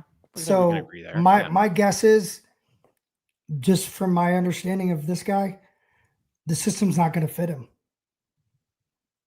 So it's going to be a crapshoot. I don't know if he settles. Maybe he does because it's not worth it. I don't know, but it's going to be different. I can guarantee that because it's going to go into possibly where we're in a lockdown. I don't think that's going to happen either. I don't either, but I'm just saying, like, Bob's on that committee, I believe, if I heard correct. So we'll see. But I think it's going to be over 20. If he wins the Cy Young again next year, I don't think Fort's crazy. I don't think anyone will ever receive $20 million in ARB1 ever. If he wins 2 straight Cy Youngs, I mean, like, I wouldn't. Juan Soto. I mean, a freshman in high school that's never played a day on national television is making $7 million But we there can't are get, position players who are more valuable players than I Paul agree. Skeens. Like I Paul Skeens, agree. best I'd say he's doing things that have never been done on the mound before. But there are players out there who have had better starts to their career than Paul Skeens. Mike Trout, Bobby Witt Jr. Like we're talking like these guys have had better careers in terms of like pure value given to their team. But none of them had NIL. None of them had an numbers, understanding of what which is what he these has. numbers are doing. So Right. But the understanding of why it started was with Cobra. And it started because he had an unprecedented understanding of his value. So they put a block up in that value, and it doesn't really, it has no merit. what value does Skeens have to the Pirates? He's not selling tickets. Attendance went down with him this year. He's got negative value. They lost more games. they lost more games, and less people came to the stadium with Paul Skeens on the team. Listen to Jim Nutting over here in this art case. It's pretty good. I'm just saying, like, I'm it's gonna not put like that on a Pirates. Okay, so let me flip the script. Let me flip the Pirates script. haven't made more money with Paul So Skeens. you're arguing for the Pirates. I'm arguing for Skeens. You limited my innings. You diminished my runs support. Like you weren't trying to win. I had low volume days. I couldn't get to the innings that you wanted to, and I have proof.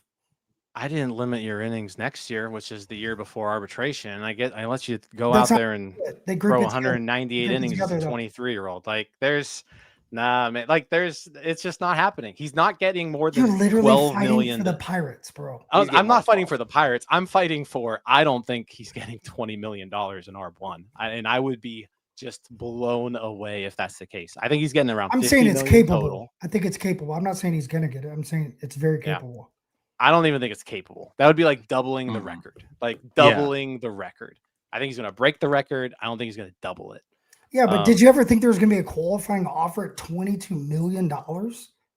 It's been that way for a while. That's what I'm saying. Yeah. I understand that, but $22 million. But it took a while to get to 22. Like, yeah, not but long ago. at some point, he's also not eligible for the qualifying offer. Like he's Right. not eligible for that for another 4 years. Like, but it's going to change, right? it'll be higher. Yeah. Yeah, 2027, it could completely change where you actually get your value. So, to answer the original question, I'm going to say $50 million for the RBers, and then you're going to have to pay him another, let's say, $65 million. I think if you went to him this offseason and you gave him a 6-year deal, $115 million, he'd have a really difficult time saying no. 6 years, 115. Yeah. Anybody else? That's basically giving him, because he's set to make $900,000 next year. So you're giving him a pretty hefty raise on that. You're giving him $50 million through ARB, and then you're giving him another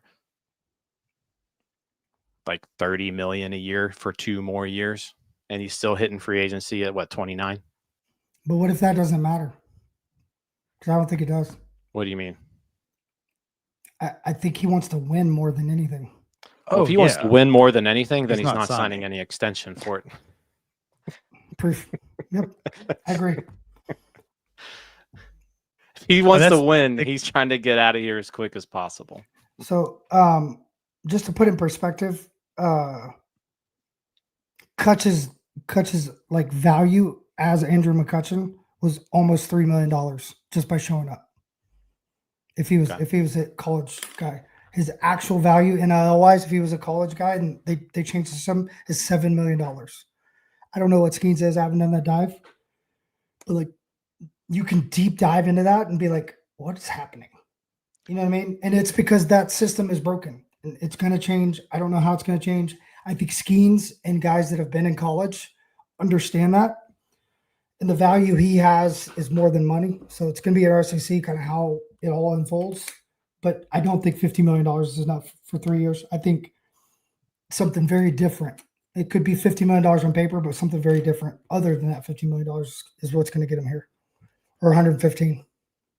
Yeah, I don't think he signs anything. But I don't think they offer anything either, to be honest with you. I think they want to. I think they definitely want to have talks. But yeah, again, guys, I want to marry Margot Robbie. Not happening either. Who's he? Who is that? Come on, you've seen Wolf of Wall Street.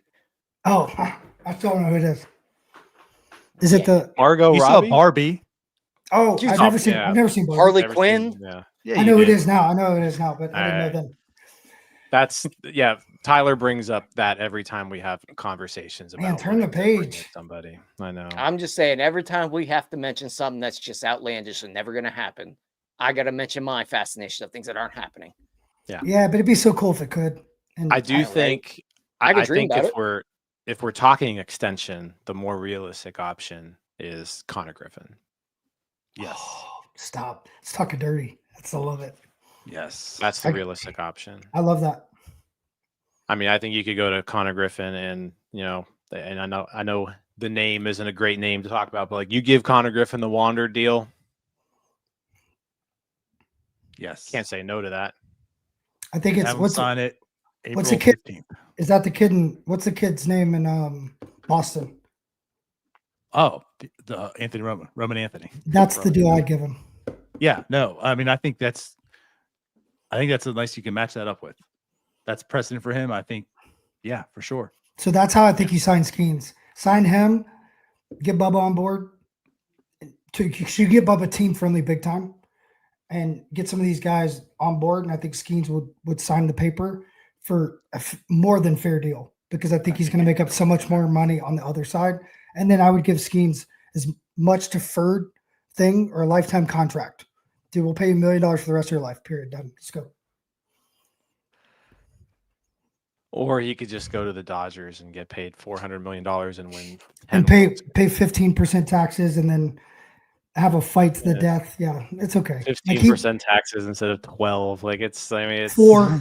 yeah. I mean that's on him. He's from. But from also that he area. gets the 10 World Series titles if he signs with them too. Yeah, It's but like guaranteed. It's like written into the contract. but the But one then what's his difference is NIL worth? his entire statue would be bigger than the stadium if he could bring 2 here. Yeah. Yeah, Oh, I'd yeah. help build This it. place is different. but I would again, build this it. team got worse with him on it this year for it. No, it didn't. I just hope they don't build it with bricks. It got No worse. team got worse because of him. They, No team. they lost. I didn't say Our pitching. because How of good was him. our pitching staff? I got it, Denardo. Yeah, how good was our pitching staff? I can't remember. I'm It was a- good. I'm We Yeah. can slap a Surfside out on it. worse. There you go. There you go. So before we get off, I want to ask you guys one last question. Where do you hope it goes? Obviously, you want to win, but like realistically, where do you want it to go?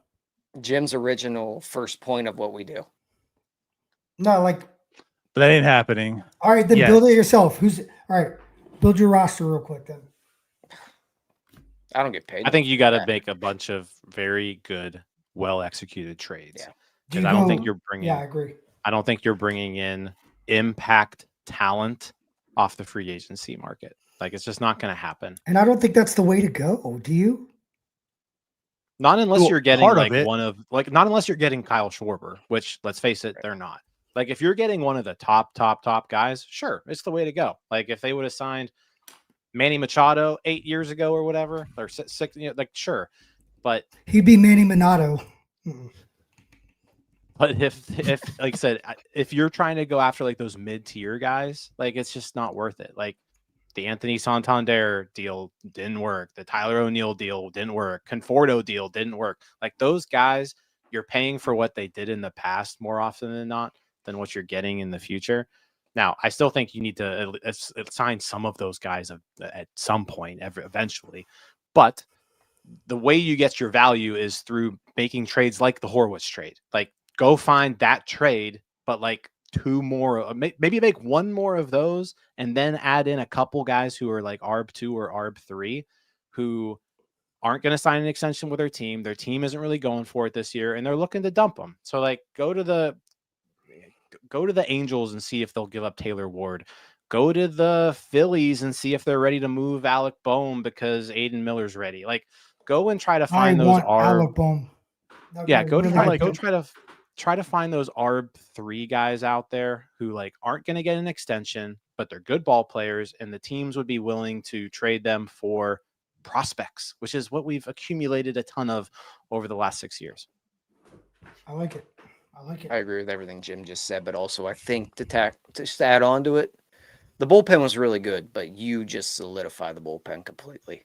Like your starting pitching's already really good. You have young arms that can come out of the pen, don't have to start. We've seen them come out of the pen.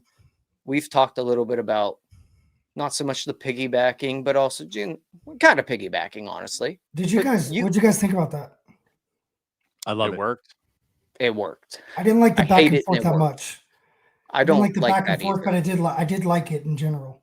I like the productivity of it. Mhm. I'm Yeah, not I sure like I the like the creative- process. Like the creativity of it. I like, again, like Majinski is a real weapon. I mean, it started with Luis Ortiz last year. Yeah. You know, like Carmen Proof is kind of took over that role. And I think what I really enjoyed was, I mean, Don Kelly had his disposal 2 of them, more or less. And I think Hunter Barco could fit that role next year because you're probably monitoring his limits a little bit. He's a lefty as well. It's like having Carmen Majinski and Hunter Barco being 2 guys that you can throw 1 to 3 innings at any game, more or less. Like, I think they have real weapons on their hand in that sense. That. I agree. But I think you need to get to a point where 7, 8, 9 is just locked down in this bullpen. Get back to 13 through 15 where it's just shut down. You already have the starting pitching. Like I keep saying it, the hard part's figured out pitching-wise with the starters. You've got the top flight arms to get through a playoff series. You can win those now. So do what Jim said. Go get the guys, make 2 or I would say maybe 3 of the Spencer Horwitz deals, which I don't know if 3 of them are out there. But You got to get the execute. top- yeah, but also get a full season's worth of Tommy Pham or whoever that guy is if you're going to make a deal on the cheap.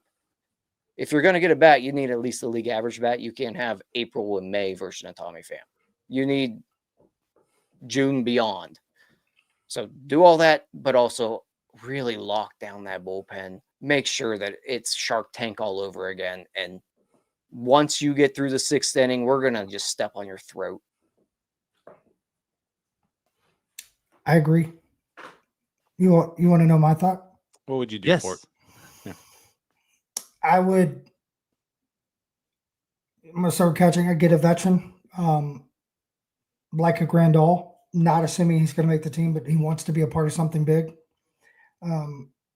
Big NS9 fan. Yasmani Grandal, by the way. No, I love it.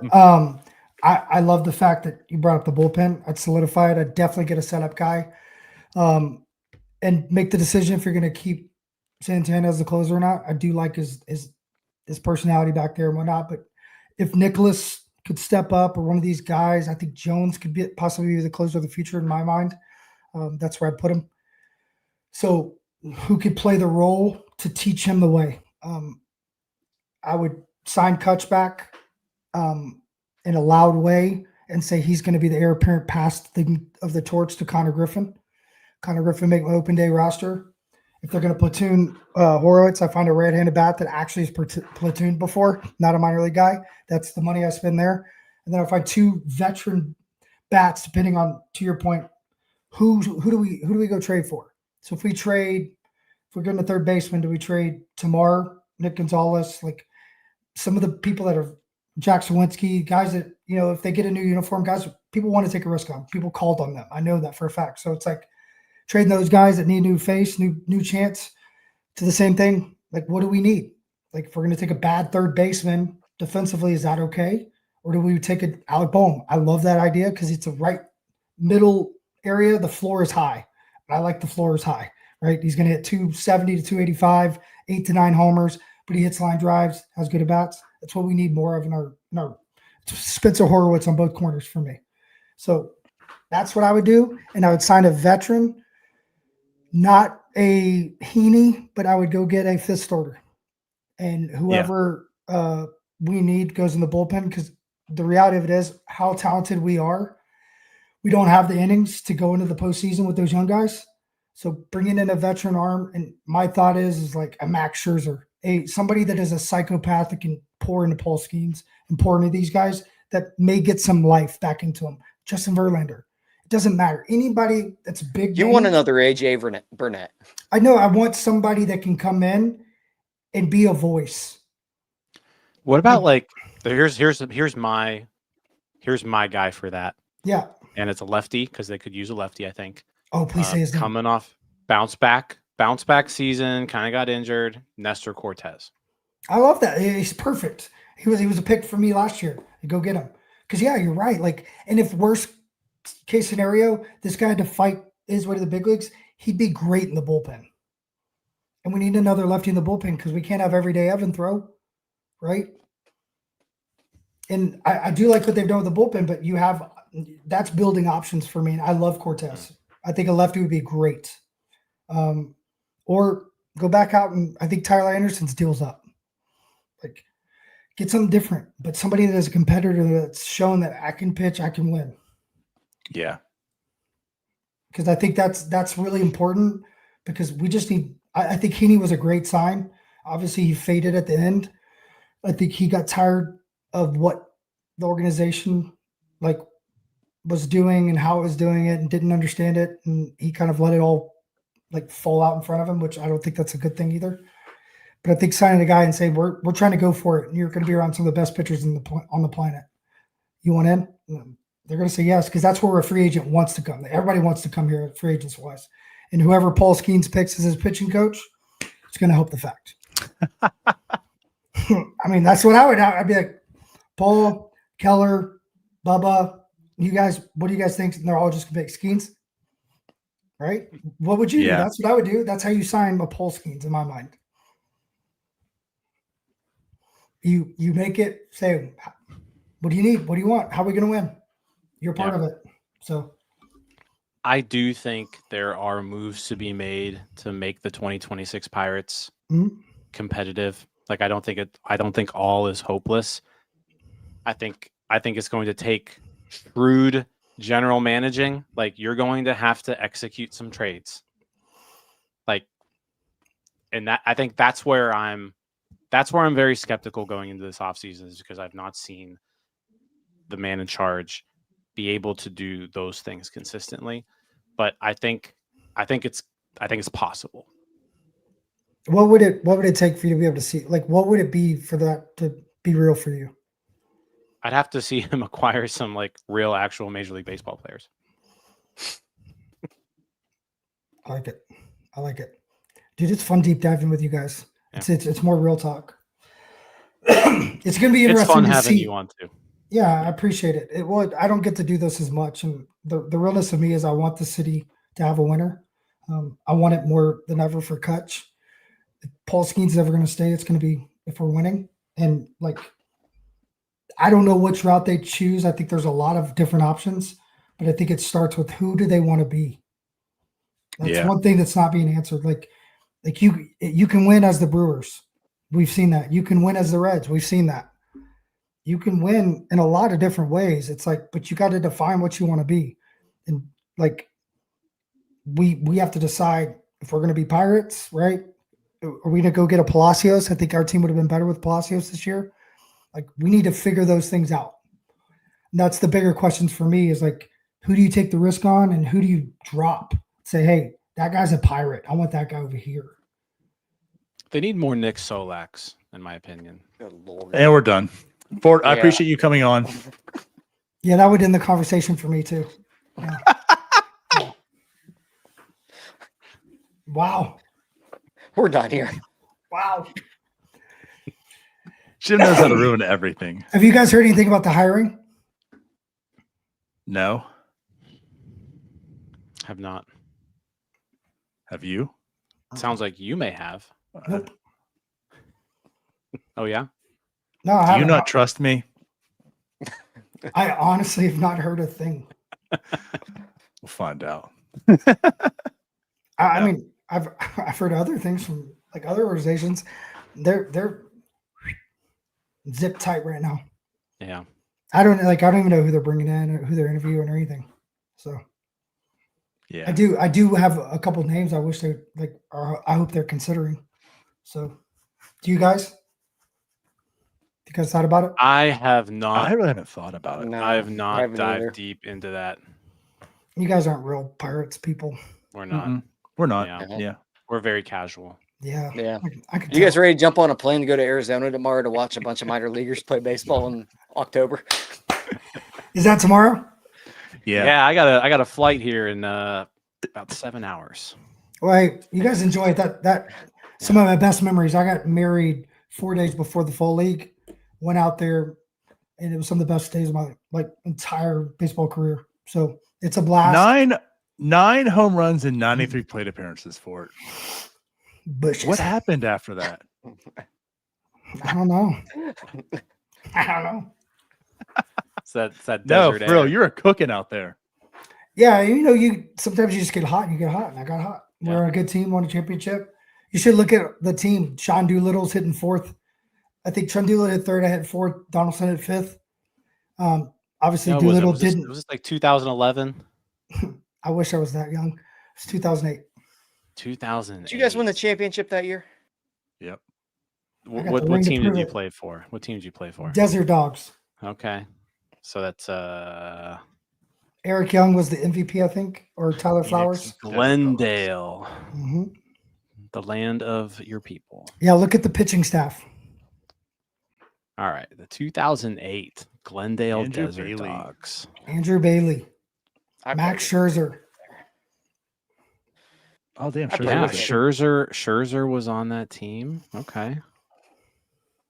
Yeah, Bailey. Yep. And then all of our Josh Donaldson. Yep, that's when he transitioned from catching into third base. That You fully- pushed him off the catching position. Nice. Ford. I should That's have. what it Actually, was. I DH'd most of the time because JP are in Sebia and Oh, yeah. he had the priority. So they do Yeah. priorities, or at least they used to. So I had I didn't have the catching priority because that wasn't my concern, but I had to get so many at bats, so I got to DH. I probably would hit 10 bombs out there. No big deal. Tyler Flowers did. He raked out there. That's where he came back to life. Must be in the name. You were just there 1 year, right? Yeah, I You were went there to, 1 year. You Yeah, were there next 2 year I years? went to Escogido with the concussion. It was awesome. He's like, it was awesome. I'm stuck, bro. I couldn't leave. So can I go home? I can't see straight. And they're like, no, we're winning. You're staying. You're catching tomorrow. I'm like, I can't see the ball. It's hitting me in the chest. What are we doing? But I stayed until finally I fired my agent and got home, hired a new one. Mm. Like nobody was helping me. Like, what am I supposed to do? I'm sleeping till 3 p.m. I'm seeing monkeys at the field. This isn't healthy. They're like, oh, Papa, you're good. Go get shot. I'm like, no, that's not good. that Phil's drug test, man. I'm not going to do it. It's, oh, no, it's B supplement. I'm like, be out of here supplement. No, I'm not doing it. It's crazy. That was a crazy experience. It was fun, but it was crazy. They won the championship that year, and I didn't get a ring or any playoff share. Sucks. Well, he didn't take That this one up. with the Desert Dogs, though. Back-to-back champions, though. Yeah. Well, we'll be watching the Salt River Rafters. All right, enjoy it. Salt River's Yeah, beautiful. we'll see. Yep. We'll see Esmeralda get his 5th, 6th, and 7th home run. Yeah, reach out to Brawl. He's Maybe calling a bunch of those games. Yeah. Yeah, I texted him. We're trying to meet up tomorrow. Awesome. All right, man. Thank you. Appreciate you. For sure. Appreciate you coming on. Appreciate you. Always. Appreciate it. See you. Thanks for it. All right. Well, hour 48 minutes later. Yeah. Let's Knew get that out of was here. coming. Let's get out of here. Yeah, I know every time we get Ford on, he's gonna talk a lot. But yeah, I mean, for everybody watching or listening to this, like we're gonna be on a plane to Arizona Thursday morning. Follow all of our social content. I'm sure we'll have stuff coming out, and we'll have daily stuff from the Arizona Fall League for you. Mm-hmm. Much like how, spring training, we'll have like the daily wrap up, but we already have some interviews and such lined up also. And yeah, we'll try to make some fun content as well. So it'll be the 3 of us all in an Airbnb for a long weekend in Arizona. I can't wait already for Jim to be on an airplane Wednesday. There we go. So, hey, everyone, follow, like, subscribe, hit the hype button as well. If you're watching on mobile, get 3 hypes a week. If you want to hype up 3 of our videos, we love it. Esmeralda's video dropped today. Tony Blanco Jr.'s video will drop tomorrow to get to know them a little bit. But yeah, we love you all. Appreciate you. Jim. Yeah, and then one other thing too. If you still want to bet on the MLB playoffs, go to FanDuel. They got your best odds and some pretty cool boosts. My picks weren't doing too hot this series, so My Mariners futures World Series bet still alive. boom, there it is. Tata, any last words? I will see you guys in about 8 hours, it feels like. Yep. It's It more doesn't like feel 12. like it's about It's to like happen. 12, but I will be having my first Bloody Mary in about 6 hours. Can't wait. Airport Tata's back. All right, y'all. We'll see you guys later. Bye-bye. Peace out, Scouts. See you guys. All right, that wraps up this episode of North Shore 9. Thanks so much for tuning in. Whether you're listening on the podcast or catching us on YouTube, if you enjoyed the show, please give this video a thumbs up and don't forget to hit that subscribe button if you haven't already. It really helps us grow.